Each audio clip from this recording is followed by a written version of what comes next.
শরীয়তপুরের জাজিরা উপজেলার রূপবাবুর হাট এলাকায় সরকারি জলমহল থেকে ড্রেজার দিয়ে অবৈধভাবে মাটি উত্তোলন ও বিক্রির অভিযোগ উঠেছে উপজেলা বিএনপির সাধারণ সম্পাদক মাহবুব আলম টিটু আকনের বিরুদ্ধে। রাষ্ট্রের মালিকানাধীন এই জলমহল মূলত মাছ আহরণ ও জলাধারণের জন্য সংরক্ষিত। আইন অনুযায়ী এখানে কোনোভাবেই ড্রেজার ব্যবহার করে মাটি উত্তোলনের সুযোগ নেই। ইউনিয়ন ভূমি অফিস ও স্থানীয় সূত্রে জানান, 2024 সালের 5ই আগস্টের পর থেকে রূপবাবুর হাট জলমহলের খাস আদায় করছে উপজেলা প্রশাসন। তবে ভূমি অফিস জনবল সংকট থাকায় স্থানীয়দের সহযোগিতায় এই খাস আদায় কার্যক্রম পরিচালিত হচ্ছে।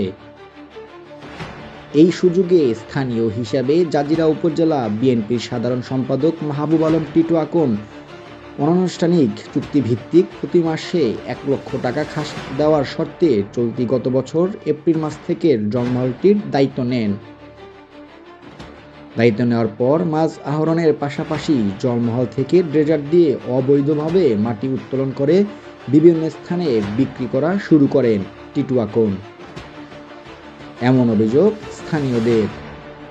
স্থানীয়দের অভিযোগের প্রেক্ষিতে গত বছরের 25শে সেপ্টেম্বর পূর্ব নাওডোবা ইউনিয়ন ভূমি কর্মকর্তা মোহাম্মদ আনোয়ার হোসেন সরজমিনে তদন্ত করে জাজিরা উপজেলা ভূমি কর্মকর্তার কাছে একটি প্রতিবেদন দাখিল করেন।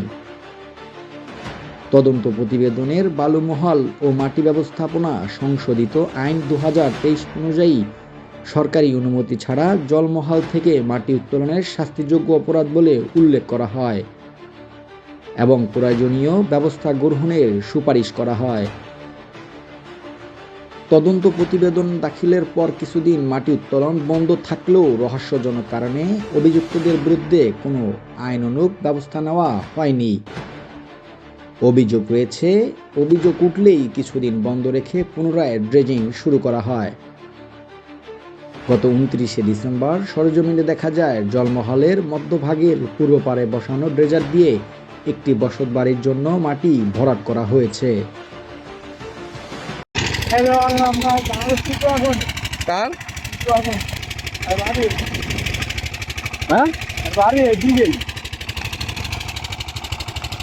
স্থানীয়দের মতে অবৈধ মাটি উত্তোলনের ফলে জলমহলের পাড় দুর্বল হয়ে পড়েছে এবং আশেপাশের কৃষিজমি নদী ভাঙনের ঝুঁকিতে পড়েছে।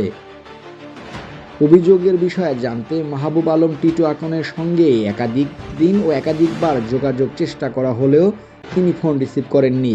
সরকারি জলমহলে ড্রেজার চালানোর কোনো সুযোগ নেই, আমি খোঁজখবর নিয়ে ব্যবস্থা নিই।